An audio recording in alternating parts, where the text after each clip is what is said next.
আলী অবাক হয়ে গেল। মদিনার বাজারে আনার খরিদ করলাম, এটা কেমন করে জানতে পারলো? এই আয়াতের আপনার এই কথাটা শুনে হযরত আলী রাদিয়াল্লাহু তাআলা আনহুর বাবা কোরআনের আয়াতের কথাটা মনে পড়ে গেল। কোরআনের কি আয়াতের কথা মনে পড়ে গেল? ফাওয়াইলুল লিল মুসাল্লিনাল্লাযীনা হুম আন সালাতিহিম সাহুন। যদি কোন সওয়ালি আপনার কাছে সওয়াল করে, যদি কোন সওয়ালি আপনার কাছে চায়, তাকে অমক দেওয়া যাবে না, ঝমক দেখা যাবে না, রাগ দেখা যাবে না। যদি থাকে মিষ্টি ভাষায় তুমি তাকে দেবে, আর যদি না থাকে মিষ্টি ভাষায় তাকে বিদায় করবে, তাকে অপমান করা যাবে না। হযরত আলী মনে মনে চিন্তা করলো, মদিনার বাজারে আনার খরিদ করেছি, ঝোলার ভিতরে আনারটা আমি ভরে রেখেছি।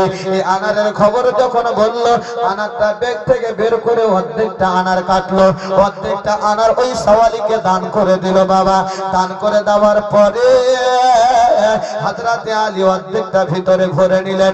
ওই সওয়ালি খাওয়ার পরে ওই ব্যক্তি আবার সুস্থতা লাভ করলেন, আর সুস্থতা লাভ একটু হওয়ার পরে আবার সওয়ালি সওয়াল করে বসেছেন, আলী অর্ধেকটা আনার খেয়ে আমি সুস্থ হয়েছি, তবে আর অর্ধেকটা আনার দিলে আমি পরিপূর্ণতা সুস্থতা লাভ করব।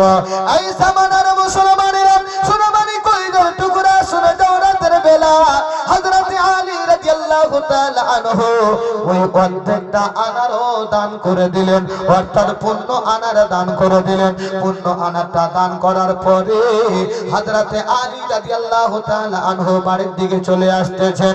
এই মুসলমান হযরত ফাতেমা সালাম করেছেন, মদিনার বাজারে আনার দান করেছে, ফাতেমা বাড়িতে সুস্থ হয়েছে।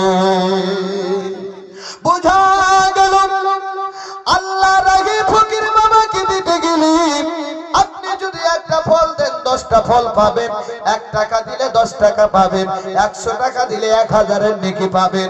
হযরত আলী রাদিয়াল্লাহু তাআলা আনহুকে দেখে হযরত ফাতেমা বলতেছেন, গো স্বামী, আমি ফাতেমা সুস্থতা লাভ করেছি, আমি ফাতেমা ঠিক আছি, আপনি ভিতরে প্রবেশ করুন। ভিতরে প্রবেশ করলেন। এই দিকে আকা মুস্তাফা সালমান ফারসিকে ডাক দিয়ে বলছেন, সালমান ফারসি, লাব্বাইক ইয়া রাসূলুল্লাহ, লাব্বাইক। সালমান ফারসি নতুন নতুন আপনার মুসলমান হয়েছে। সালমান ফারসির কাছে আমার রাসূলুল্লাহ বলতেছে, সালমান 10টা আনার আমার আলীর বাড়িতে পৌঁছে দাও। জোরে বলুন সুবহানাল্লাহ। কয়টা আনার? 10টা আনার। সালমান ফারসি মনে মনে চিন্তা করে, আমি তো নতুন মুসলমান হলাম,